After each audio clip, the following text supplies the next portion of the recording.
Okay, students, today we are going to start with the one of the very important topic of the isomerism, and it is completely useful, especially in case of the class 12th. But until unless you don't understand this concept in the class 11th, then it will be easy for you to understand all concept of the class 12th.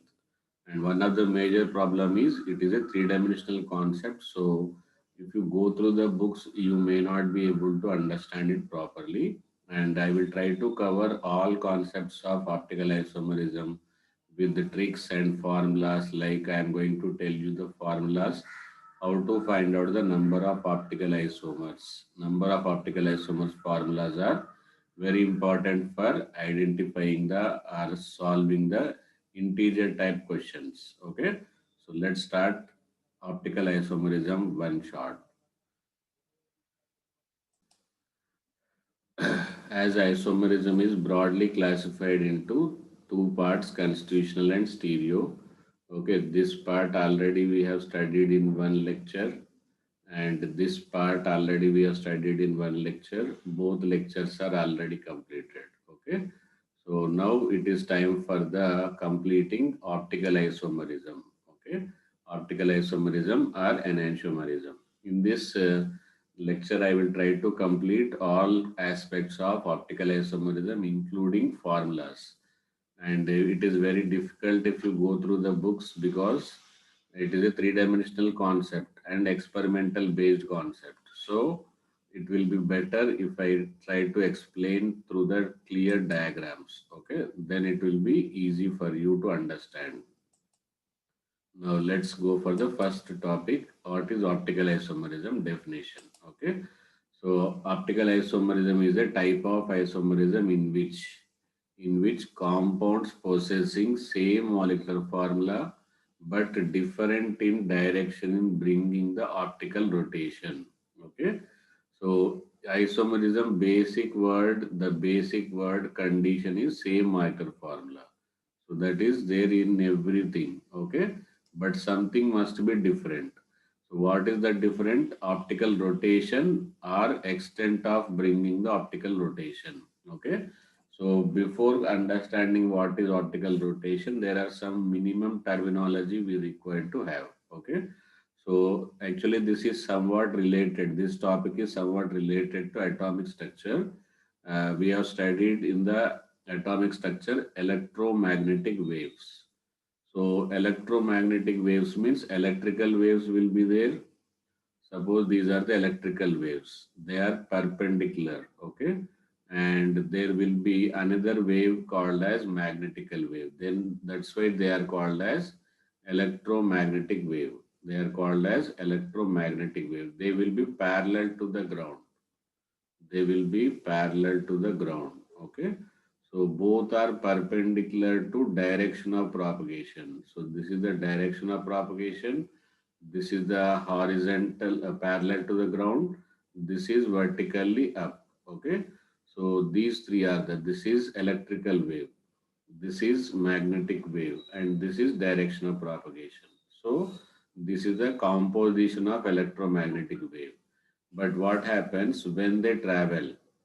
See, in this direction, all electrical wave, let us take this is electrical wave, this is magnetical wave, this is direction of propagation. So once they move somewhat forward direction, then they may happen to rotate like this. Okay. So once they rotate like this, what happens? They rotate like this. Then magnetical wave will be vertically up, electrical wave will be horizontal, but still direction of propagation will be same. So this rotation, if this keep on rotating like this, okay, what I will do, see here. Suppose this is an electrical wave, this is a magnetical wave. Now, once if it moves in the same direction, then it is called as a plane polarized light. This is vertically up always, and this is horizontally down always. Then it is called as a plane polarized light. But normally what happens if while the moving itself, it will rotate like this. So because of this rotation, now it is horizontal, it is vertical. and it will keep on rotating.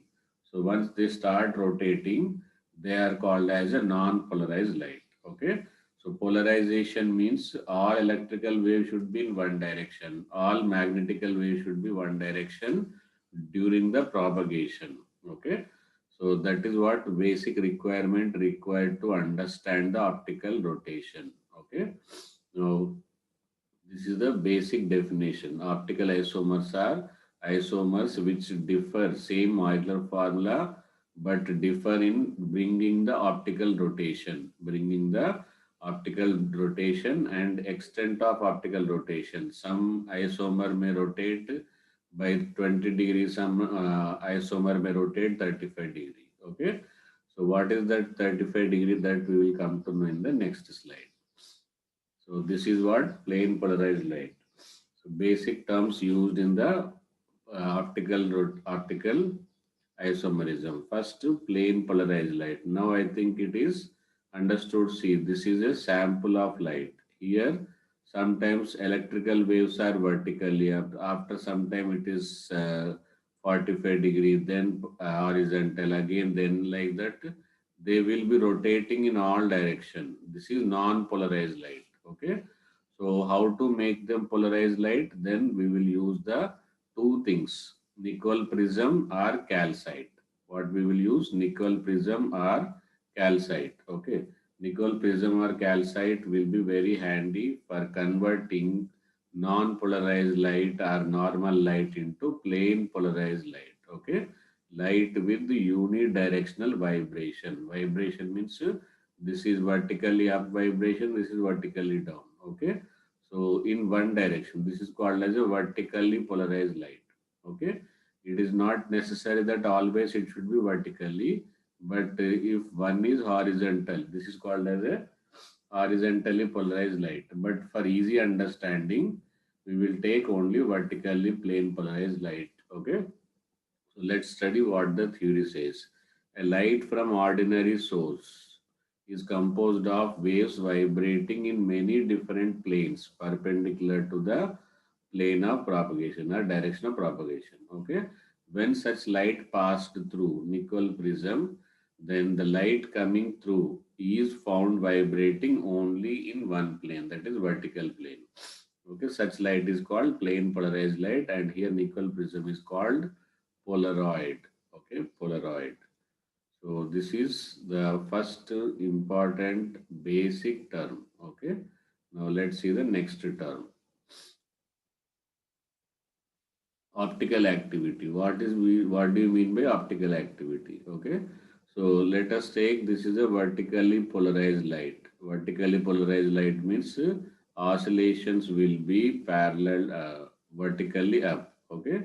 Now in this container, what we will, these light will be passed through the substance which is taken in a cylinder, transparent cylinder. Okay, and it is filled with the substance to be tested. This is the substance to be tested in the taken in the form of the solution. Okay, so this is the substance under test.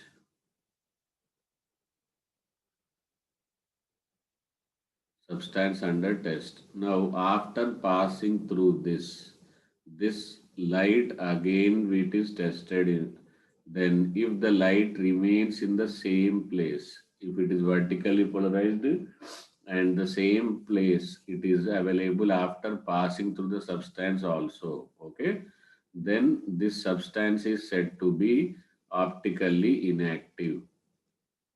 Optically inactive. Optically inactive. If there is no rotation, if there is no rotation in the plane of polarization after passing through the cylinder, then it is called as a optically inactive substance. But if the same substance, suppose before passing through that it is like this, and before passing through that, sorry, after passing through that, there is a, you will find a rotation. Okay, you will find a rotation like this, suppose. Okay, now if the rotation is like this, then optically active. optically active. Suppose it was vertically up, but by the time it passed through the substance, there is rotation. Okay, so then there will this angle with respect to the initial value. So this is the initial, and this angle is called as a planar, and this angle is called as a the theta. Okay, this rotation is called as optical rotation. Okay, and if we will take some values very fixed, with that fixed value, whatever the rotation angle, that is called as a specific rotation. Okay, so it can be right side, it can be left side. So if it is right side, then it is called as a dextro rotatory. Then it is called as dextro. If the rotation is on the like this, it is going and it is rotated on the right side, then dextro rotatory. Or if it is rotating on the left side, then it is levo rotatory. Okay. So there are two types of optically active substances. First one is called as dextrorotatory. Second one is called as levorotatory. Okay. So if you classify the substances, there are basically two types of substances: optically active and optically inactive. Again, optically active divided into how many types? Two types. Optically active will be dextrorotatory one type, another type will be levorotatory. Okay. Let's see the theory now. Optically active substance rotate the plane polarized light either clockwise or anti-clockwise. That is dextro. Clockwise is called as a dextro and anti-clockwise is called as a levo rotation. Okay. That angle of rotation is theta. This rotation is called optical rotation. Here, both rotation value of theta is same but opposite sign. Then the same magnitude but opposite direction. Okay. So that means this theta will be same.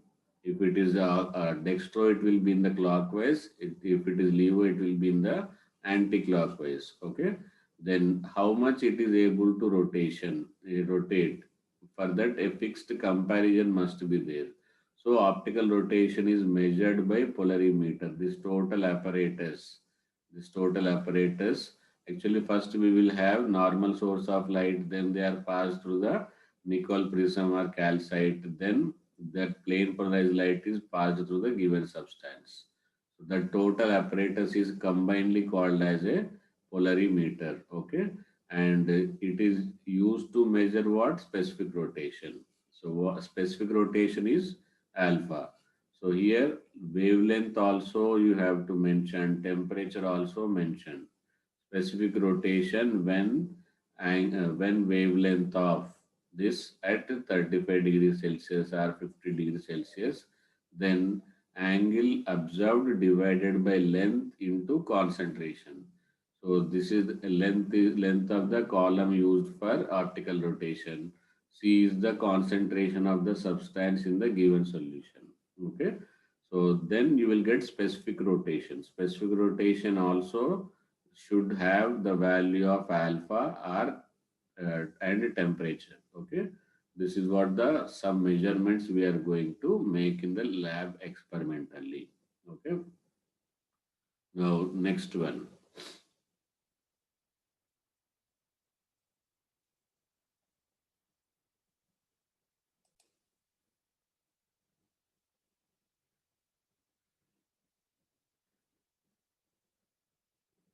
Okay, next on what factor specific rotation. Now we got the definition of specific rotation. From the formula itself, we can find somewhat. So first of all, nature of solute and solvent. So the solute is the substance basically which is under test. Okay, and solvent is the suitable solvent which where our solute or substance dissolves. Second, lambda, wavelength of the experiment. Next, temperature. Next, length and concentration. You simply, whatever the values you find, almost all are there here. Okay. So first of all, alpha, here we have written lambda because it depends. Okay. And here we have written temperature there because it depends. Okay. Then here, alpha because it depends on the nature of solute and solvent, and here L into C, therefore length and concentration. So all factors are already mentioned, then only we will find out the specific rotation. Okay. So these type of questions, there are a lot of chance that they may be repeated in the advanced examination in the format of more than one correct. Okay. Next, reason for optical activity are optical isomerism. Reason for optical activity are optical isomerism. Why optical isomerism takes place? Okay. So when they are optically active, when they are optically inactive. First of all, the compound must be asymmetric or disymmetric with a non-superimposable mirror image. Okay. For example, a hand in mirror or ambulance in mirror. Okay. So you take any substance. Suppose this is A. Okay. Now in the mirror image also it will be same. So when I take it and place over it, both are identical. So this will be optically inactive because its mirror image and object both are superimposable. But if I take suppose L, okay, so then its mirror image will be like this. So it cannot be superimposed over this. So then optically active. So any substance, the object and its mirror image are non-superimposable mirror image. They are said to be optically active. Okay. So next, big and very important condition. Okay. So there are some exceptional cases that I will tell you specially. There are some points where asymmetric carbon is not there. Okay, then asymmetric molecule does not have plane or central or axis of symmetry. Okay. There are actually three elements of symmetry. How many elements? Three elements of symmetry. Three elements of symmetry. But we will study four elements of symmetry. Okay. The elements of symmetry. First of all, POS, plane of symmetry. Second one, AOS, axis of symmetry. Third one, COS, center of symmetry. Okay. Total, these are the three types of symmetries: AOS, POS, and COS. Okay. So actually, in the AOS, there is one more thing: alternate axis of symmetry. Okay. So you will find this everywhere, no problem, but there rarely you will find AAOS, alternate axis of symmetry. That is also very important, so that I will try to explain with the clear diagram. Okay, elements of symmetry should not be there. These are the conditions. That means asymmetric carbon must be there. First of all, asymmetric, okay, are non-superimposable. Second, asymmetric molecule should not have these elements of symmetry. Okay. Now let's see the next one.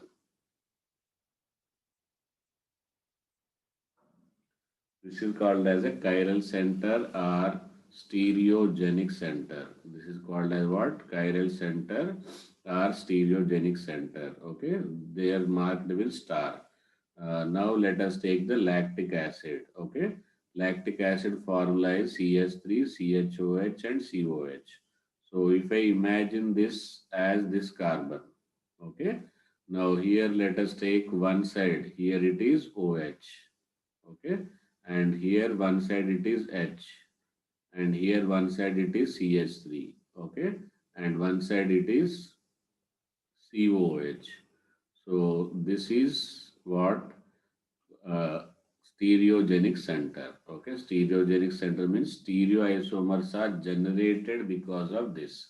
That's why it is called as a stereogenic center, or it is also called as a chiral center. Okay, so there should be, first condition is that there should be one, at least one stereogenic center or chiral center for a substance to be optically active. For a substance to be optically active. Okay. Now let's see the next. Suppose these type of questions are very useful nowadays, and they are asked like they will say linalool. Okay. So because somewhere some in NCRT they might have mentioned in some other chapter. So in that you have to find out, or they may give formula also. What is the stereogenic center? Okay. So let us take this carbon. This is attached with two methyl groups. So it cannot be stereogenic center. This is double bond carbon means two carbon will be same. Therefore it cannot be. Here two hydrogens are there. It cannot be. Two hydrogens are there, it cannot be. If you take this carbon, one side it is methyl, another side it is alcohol, and another side it is ethylene, and this is a big group. So all four groups are different, therefore it is a stereogenic center. Okay. Actually, this is a pleasant smelling oil obtained from the orange flowers. Okay.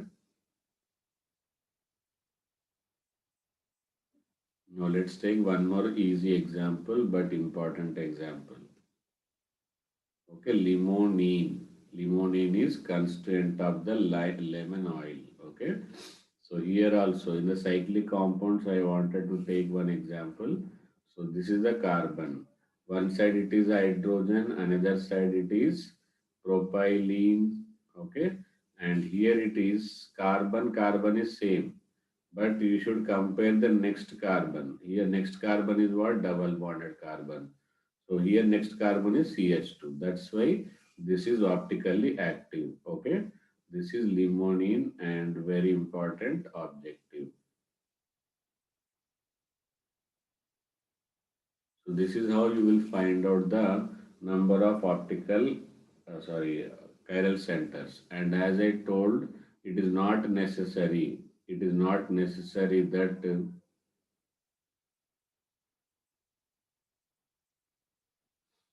as I told, it is not necessary that it will have only one isomer.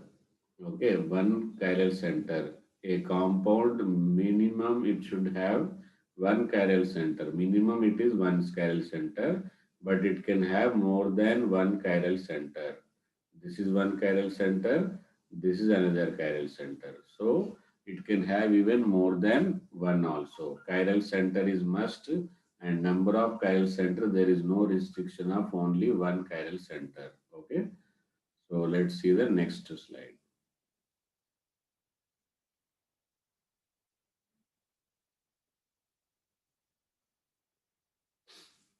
As I told you, how many elements of symmetry? There are three elements of symmetry. Okay, POS, AOS, and COS. Okay, so one by one we will be studying. Especially we will focus on the AAOS. Okay, so plane of symmetry. First thing is plane of symmetry. The minimum two stereogenic centers are needed. POS will be possible when two stereogenic centers are there. Okay, then here molecule can be divided into two equal halves. So this is the when it is cut. Okay, when it is cut through this plane, then what happens? There will be two identical parts. So the plane which divides the given molecule into two identical parts is called as a POS, plane of symmetry. So like this example here I have taken A as a chlorine, X as a hydrogen, B as a methyl group. So see this also main requirement. See on the plane, above the plane, above the plane, below the plane, below the plane. These are the three lines used. Okay, this is on the plane of reference. Okay, on plane, and this is called as a broken line. This is called broken line, and it is called as a it is called broken line, and it represents below the plane. It represents what? Below the plane. And one more line also will be there. That line is above the plane. It is called as a solid wedge above the plane. Okay. And it is called as what? Solid wedge. Solid wedge. Okay. So what does it mean actually? Here let us take three things. Okay. So here This pen is above this, okay, and this pen is below this. So this pen will be represented with the broken line. This pen will be represented with the solid weights. Whatever the bonds lying on the plane will be shown with the normal line. Okay, three types of lines are used for explaining the three-dimensional geometry on a plane of paper. Okay, then optically active, inactive. If any substance have, if any substance have POS, if any substance have what? POS, then the substance will be optically inactive because mutual cancellation, or it is called as internal compensation. Suppose when light travels through this, okay, through this direction, if it is rotates in the right side by the 30-degree, but by the time it passes through this, the same rotation will be minus 30-degree. So when it comes out from the molecule, the net rotation will be zero. This is total rotation is taking place. It is not its mistake. It is not that it is not doing some nothing. It is doing everything, but problem is the direction. Okay, so it is doing one good thing and bad thing. So because of that, the net profit will be zero. That is what internal compensation. Okay, so this is called as a plane of symmetry, and because of the plane of symmetry, due to internal compensation, optically active carbon is there, but still it is optically inactive even after having everything and having lot of things also, but still optically inactive because of its internal compensation. So this is another example. Okay, mesotartaric acid. What is this meso term? Okay, resolution. There are some more terms that we will discuss. Okay, uh, this is asymmetric synthesis. Like these terms, we are going to identify and define. So meso means due to internal compensation, it is having two chiral centers, but because of POS, it is optically inactive. Because of POS, it is optically inactive. Same way here also. So this is the way of identifying the POS. Okay. Now let's see the next. So here plane of symmetry. Here what is this? Normal. Both are on the same side. Sometime what they will do, they will combine the geometrical isomerism with our topic. Okay. So cis 1,3-dimethyl cyclohexane. Why it is cis? Both are on the same side. Okay. With respect to this total plane, cyclohexane is on the same plane and both T are on the same side. They can be below the plane or they can be above the plane. Therefore, it is achiral. Okay. So this is about the identifying the plane of symmetry in the geometrical isomers. Next, center of symmetry. Okay, after completing the one element of the symmetry, next is the center of symmetry. Suppose from this point, okay, if I move, suppose like this, in the right side, in the left side, if I move, in the same distance, I will find the similar element. If I move in this direction, and in the opposite direction you will find the same thing. In this direction same thing. So in this direction and opposite direction same thing. Okay, so it is a point, it is basically a point where when we reach either side of that point you will find the same element. Okay, like here, see, if I go vertically up, you will find here COH. And same way vertically down in the opposite direction, COH. Okay. Truxilic acid. What it is called as? Truxilic acid. So if I go in this direction vertically up, then I found pH. Opposite direction vertically down, you will get pH. Like that, similarly, vertically up here, hydrogen, vertically down, hydrogen. So this is a point of symmetry or center of symmetry, COS. COS, I think it is clear now. Now let's see the next element of symmetry. Okay, alternating axis of symmetry and axis of symmetry. So first let us see, any molecule can have alternating axis of symmetry if orientation indistinguishable.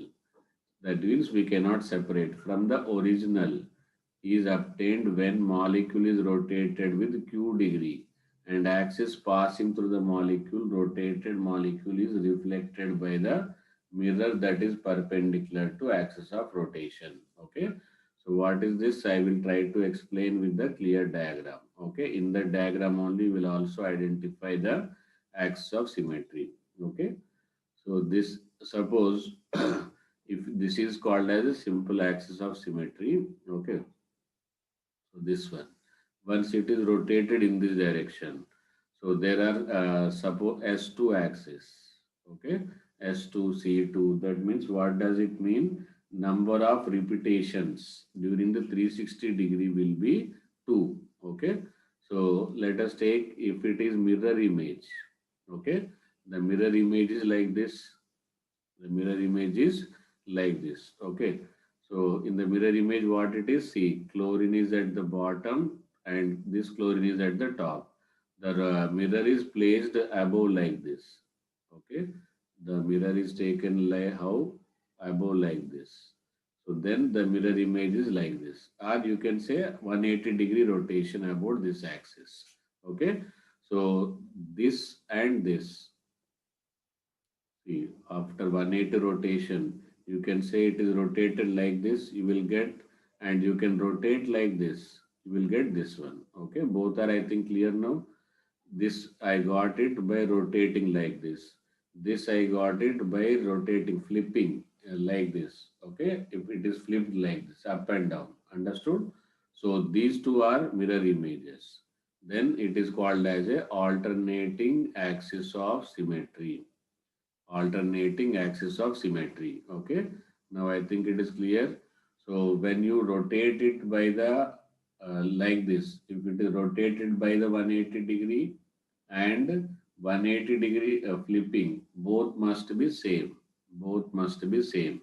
Then it is called as a alternating axis of symmetry. Okay. Now, if I take this one, this will be center of symmetry. Okay, because see here hydrogen, hydrogen, chlorine and chlorine. So like that you can find in one molecule all the things. Axis of symmetry, I think, and alternating axis of symmetry now both are clear. Okay. Now this is the C2 axis. C2 axis means when I rotate this about the 2, what does it shows that 2 times the similar appearance is repeated once it is rotated. If it is rotated like this, first you will find chlorine. Again after 180-degree, you will get another chlorine. Okay. This is called as a C2 axis. Same way, this is also chiral. Okay. So why it is chiral? I am saying that this is identical, but what they are not in the same direction. See here, it is vertically up. It is within with the plane of this hexagon. Okay, cyclohexane. Is it understood? So we cannot say it is if both are on the same plane. Okay, if this is also solid weight, this is also solid weights. If this is also normal line, this is also normal line. Then that will be a chiral. Okay, so but here it is with the broken line. Here it is with the what do you call solid weights. Okay, so suppose this is, I will try to draw it here. This is the cyclohexane. Okay, and this chlorine is below and this chlorine is above. Okay, so when I rotate with respect to this axis, okay, that is this similar chlorine will be appearing, but mirror images will not be same. Okay, so this is about the chiral molecule with the two different groups in the different planes. Okay, and some more exceptional are there, they are very important. Okay.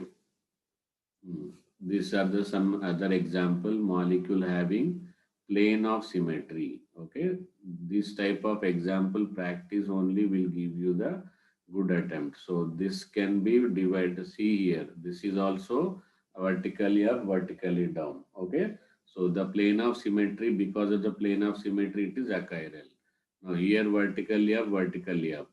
So plane of symmetry, achiral. Okay. Now here center of symmetry. See, if I go upwards, I will get this COH. Downwards, I will get this COH. This is broken line. Same way, if I go vertically up, I will get this chlorine. If I go vertically down, I will get this chlorine. So because of the center of symmetry, or you can say when I divide this total molecule, break this molecule into two identical parts, then it is called plane of symmetry. Okay, cut down this total molecule into two identical parts. Okay, so because of the COS and POS, it is achiral. So this is some examples. Now, optically active isomers. There are optically active and optically inactive also. One form will is there, that is called mesoform. I will explain that.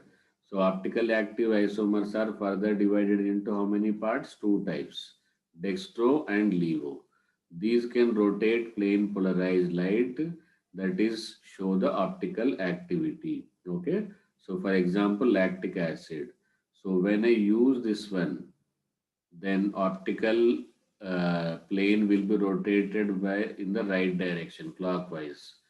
When I use the mirror image, another substance like this, see both are having same composition, same molecular formula, but it will rotate the plane of rotation, plane of polarization with the left side, that is anti-clockwise. Okay, so optically active, these two are called as enantiomers. What they are called as enantiomers. Okay, enantiomers. Oh, two optically active substances which are dextro and levo. Suppose if it rotates by plus 3 degree, 30 degree, this will rotate by the minus 30 degree. Okay, clockwise 30 degree, anti-clockwise 30 degree. That will be the amount of rotation will be same. Amount of rotation will be same. So what are the some important features of dextro and levo? Okay, dextro isomers show clockwise rotation of the plane polarized light. Leavo L isomers show anti-clockwise rotation of the plane polarized light. Both D and L have same value of theta. That is what plus 30 minus 30 I told you. Opposite sign. And they are non-superimposable mirror images. Therefore, they are called as a enantiomers or enantiomorphs. Okay. Or antimers. ANTImers. Antimers. Okay. Then they have almost identical chemical properties. There is no problem with the chemical properties and nearly same physical property. The problem is only with the optical rotation. These are the characteristic features of the enantiomers. Okay. Next, they have almost same physical properties. They have different biological properties. Okay. So biological properties will be different and optical activity will be different. Okay. But if you wanted to separate them, if given mixture will contain both dextro and levo form, but you cannot find separate them by the distillation because what I told you, same physical properties. Okay. Boiling point, distillation point are physical properties. So, but for separation, what we will use spectrographic method, chromatographic methods are used. Okay, these are specially important for the theory-based questions. Then they can be separated by converting them into diastereomers. What are diastereomers that we'll see, but which differ in their physical properties. Okay, first you will convert the dextro or levo into diastereomers. Diastereomers will have the different physical properties. Okay, then you can separate them and convert back into the again dextro and levo. Okay, so optically active isomers are two types. What are those? What are those? Dextro and levo. And optically inactive. See, there was no problem with this carbon. It have optically active carbon, optically active carbon. but still optically inactive because of the POS. Okay, so therefore the optically inactive due to internal compensation or mutual condensation is called as a meso compound. Okay, so meso compounds are not optically inactive. Actually, they have everything, but only thing opposite direction. Okay, internal compensation will make them as optically inactive. Okay, then lactic acid have no mesoform, has only one chiral center. Okay, because as I told you, for mesoform minimum how many required? Two chiral centers are required. In the very first beginning, I took the lactic acid example. It has only one mesoform, sorry, one chiral center. So once one chiral center, the other cannot compensate it. Okay. Dextro, Leavo, and mesoforms are non-mirror images to each other and are called as a diastereomers. Okay, and have different physical properties. That is what I told you. See, these are the three forms. So this is optically active. This is optically active. Okay, so these two mirror images. Therefore, this is dextro, this is levo. But when I write C, both COH on the same side, now this will be the plane of symmetry. So because of the plane of symmetry, this will be meso compound. But here it is not like that. COH is on the top, COH is at the bottom. COH is at the bottom, COH is at the top. Okay. So these two are optically active and dextro and levo. So these two will have the C. This melting point is 139 and both will have the melting point 175. You cannot distillate this dextro and levo. What you will do, you will convert chemically by using some chemicals into mesoform. Then you can distillate. Then you can bring it back to the same form. That is only the method to separate the optical isomers. Okay. So racemic mixture means it is a equal mixture of equimolecular. So dextro form. Suppose if I take 10 molecules of dextro form, I will take 10 molecules of levo form. So then it will be optically uh, inactive. Okay. So this dextro form is optically active. Levo form also optically active. But mixture is optically inactive. Okay. It is not able to rotate the plane polarized light because external compensation. So therefore there are two types of compensation, internal compensation and external compensation. If external compensation is there, then it is called as a receiving mixture. If internal compensation is there, it is called as a mesoform. Okay, and you can separate them. The process of separating them is called resolution. The process of mixing them is called as a racemization. Resolution we will come to know in the next slide, I think. Okay. So it is written as DL. DL means dextro is also there, levo also there. D is represented with plus, L is represented with minus. So plus or minus also we can write. So racemic mixture is equimolecular mixture of dextroform and levoform. That mixture is optically inactive, but one molecule rotates 90 degree, another molecule will rotate minus 90, 90 minus 90. So finally there is no result. Okay. So that is what racemic mixture.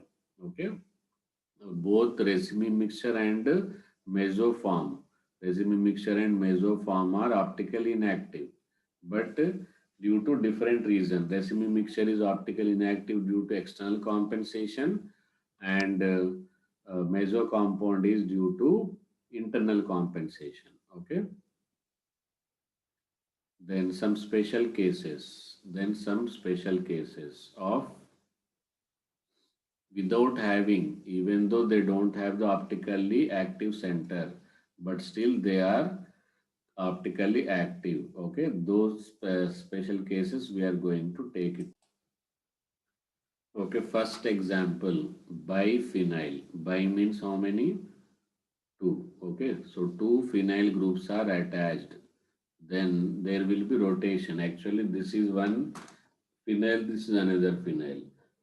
Then these groups are attached. See, this group and this group. This group and this group. They are bulky groups, so they cannot lie in the one plane. So you can see here, this is vertically down, this is vertically up. Okay. So this benzene ring is like this. This benzene ring will be like this. Okay. COH is on the top and NO2 is at the bottom. Okay. So even though it does not have any optical center, but still it is optically active because its mirror image will be like this. See here, what this side it is this like this. So don't think that this NO2 matching because they are, these all are in one plane. This is vertically down, this is vertically up. Okay. So because of that, the steric hindrance by the bulky group makes the rotation carbon-carbon difficult and causes the optical activity. Okay. So the stereoisomerism is due to restricted carbon-carbon rotation called as a atro atrope isomerism. Okay, atrope isomerism. So restricted rotation, very important, especially for advanced point of view. First case of special example of optical isomerism. Okay, and mostly same example they may repeat or change some parts. Second is allenes.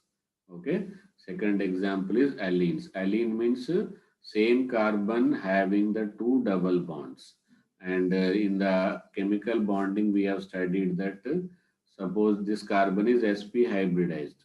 Sp hybridized means s and px will be participating, so py will be forming one pi bond, pz will be forming another pi bond. So py, let us take this is a py pi bond, and this will be the pz pi bond. Okay, this will be what, pz pi bond. So this is a, they will be in opposite direction. Okay, and this will be the sigma bond. So sigma bond will be like this, pi bond will be, py pi bond will be like this, pz pi bond will be horizontal. So we cannot say it is optically inactive because all the degree angles are different. Okay. Now, when it will be optically active, when it will be optically inactive. See, this should not be same with this one. This should not be same with this one. Then it is optically active. See, this is optically inactive because these two are same. Okay. So this is the allene carbon. Now here, ethyl amine, ET and NO2. So optically active. And its mirror image if you take, then ET here, NO2 here, non-superimposable. So this is optically active. Okay. First condition is biphenyl. Second condition is allene. Second condition is what? Allene. Okay. Next, let us see the next. Alkylides. Okay. So what is the difference between previous and here? It is there they are having the double bond on the same carbon. This side also double bond, this side double bond. But here it is a cyclic group. This is the allene carbon like only. Sorry, not this one. Okay, this one. So, but in that this side it was double bond. Now it is here it is cyclic chain. Okay. So this with respect to this total one and X X B A. Okay. So this is a alkylidine optically active condition. Optically active condition for alkylidines. Okay. Next, to find the number of optical isomers. Okay, so there are some conditions like geometrical isomer tricks also we have done how to find out the number of geometrical isomer. Nowadays, these type of formulas importance is going on increasing, keep on increasing. Okay, so when chiral molecule has no symmetry, then molecule is undivisible. Okay, so optically active isomers will be 2 to the power of n. Okay, where n is the number of chiral center and there is no mesoform. If it is no symmetry, then there is no mesoform. racemic form, dextro will be A by 2. Okay. Then total number of optical isomers will be A plus M. Okay. What is A? As M is equal to 0, M is mesoform. So optically active isomers, dextro will be A by 2, Leavo will be A by 2, mesoform 0. So total number of optical isomers are A. Okay. So optically active isomers, suppose 3 chiral centers are there, 2 to the power of 3. Okay. Then number of isomers will be, optically active isomers will be 2 to the power of 3. Okay. No plane of symmetry must be there. That we will take some example in the next slide. See, this is an example. Okay. Here only one chiral center is there. Therefore, n is equal to 1. So, number of optically active forms 2 to the power of 1, 1 dextro, 1 levo. Okay. And mesoforms are 0. But here see 4 are there. 4 are there. But one side it is CHO, another side it is CH2OH. So unsymmetrical. So N is equal to 4. 2 to the power of 4 it is equal to 16. Mesoform is not possible. So total number of isomers are 16. 16 plus 0, 16. Okay. So these are the sample calculation and very useful in the integer type. Okay. Then when molecule has a symmetry, it is divisible. See, here also COH, here also COH. Then there is a chance of mesoform. See, 2 to the power of n minus 1. Because if not there, then it will be added here dextro and levo. So n is the number of chiral centers and n minus 1, whatever it is subtracted will be only one mesoform. Okay. So how many chiral centers are there? Two chiral centers are there. So 2 to the power of 2 minus 1, 2 to the power of 1, it is equal to 2. So total isomers will be how many? 3. Okay, one dextro, one levo, one meso. Okay. So this is even number and molecule is divisible. Even number and molecule is divisible or symmetrical. Then we see the another condition. N is a odd number, so there is no chance. Okay. Then what is the with respect to that carbon, we can divide it into the two parts. So when n is a odd number, this we will be perfect by practice. Okay. So a will be a to the power 2 to the power of n minus 1, 2 to the power of n minus 1 by 2. So this whatever it is reduced just because mesoform. Okay. So when I add both of them, you will get only 2 to the power of n minus 1. Okay. Here see odd number, n is equal to odd number. Then chiral centers will be 3. So 2 to the power of 3 minus 1 minus 2 to the power of 3 minus half. Okay. So that means it will be 2. Okay. Then same way, actually it will be 2 to the power of 1 by 2. Then uh, what it is 2 to the power of 3 minus 1 by 2, again it will be 2. So total optical isomers will be 4. Okay. This is how you will find out the number of optical isomers when it is odd number. Okay.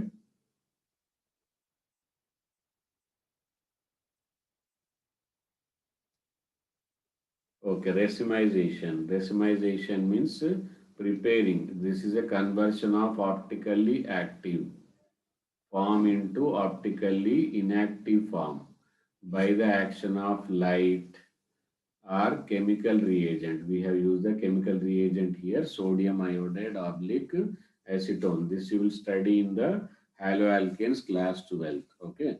And half part of the molecule changes to its enantiomer. Actually, half will be dextrorotatory and half will be levorotatory. Then recipe mixture will be formed. So that process of converting optically active into optically inactive due to formation of racemic mixture is called as a racemization. Is called as what? racemization. Okay. Resolution, the separation of the raceme mixture into two separate forms is called as a racemization. Okay, the conversion of raceme mixture into, again separating into Dextro and Leavo form is called as a resolution. So you can do it mechanically. Okay, if they have shape is different, crystal shapes are different. Okay, biochemical separation like penicillium, glacium separates the dextroammonium tartarate to form Leavo. It was dextro and Leavo both were together. Okay, this separated the dextro from the Leavo. And third one is by converting enantiomer into diastereomers. As diastereomers will have the different physical properties, they can be separated. Are already told chromatographic method or salt formation method. So these are the separating methods of the isomers. Okay. Then Walden inversion or optical inversion, very important in case of the SN1 and SN2 isomer, SN2 mechanism. Okay, SN2 mechanism, that all we will do in the mechanism part. SN2 substitution of nucleophile with bimolecular. Okay, so actually one part, the when a result of the reaction product is optically active but its configuration is reverse. Suppose this is dextrorotatory. After the reaction with them, the product will be levorotatory. That is called as a Walden inversion or optical inversion. Okay. These are the some examples. Very important for the level 12th class in the optical haloalkane chapter. Okay. Thank you for watching.